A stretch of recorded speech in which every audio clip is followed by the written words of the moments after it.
اللہ پاک فرماتے ہیں، میں بہتری سے پہلے دیر کرتا ہوں اور انہی کو آزماتا ہوں جنہیں میں پسند کرتا ہوں۔ دعا نصیب والوں کو ملتی ہے، اس لیے جب کوئی آپ کو دعا دے تو اس کے لفظوں پر صدقے دل سے آمین کہو۔ حضرت علی رضی اللہ تعالیٰ عنہ نے فرمایا، جس نے مجھے تیرے عیب بتائے، اگر تجھے عقل ہو تو بے شک اس نے تجھ پر احسان کی انتہا کر دی۔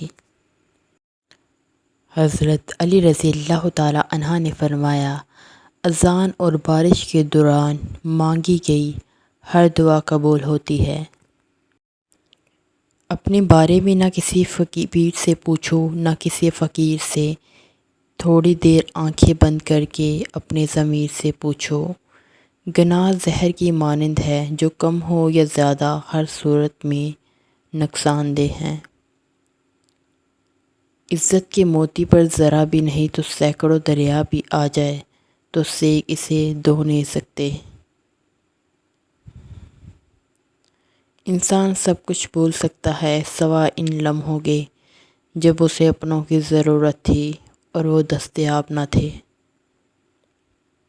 سب سے اچھی زندگی وہ بسر کرتے ہیں جو اپنی ضرورت پوری کرنے کے لیے اللہ کے سوا کسی اور پر بھروسہ نہیں کرتے۔ اپنے حصے کا کام کیے بغیر دعا پر بھروسہ کرنا حماقت ہے، اور اپنی محنت پر بھروسہ کر کے دعا سے گریز کرنا تکبر ہے۔ رات کو نیند نہ آئے تو سمجھ جائیے کہ اچھا وقت بہت قریب ہے۔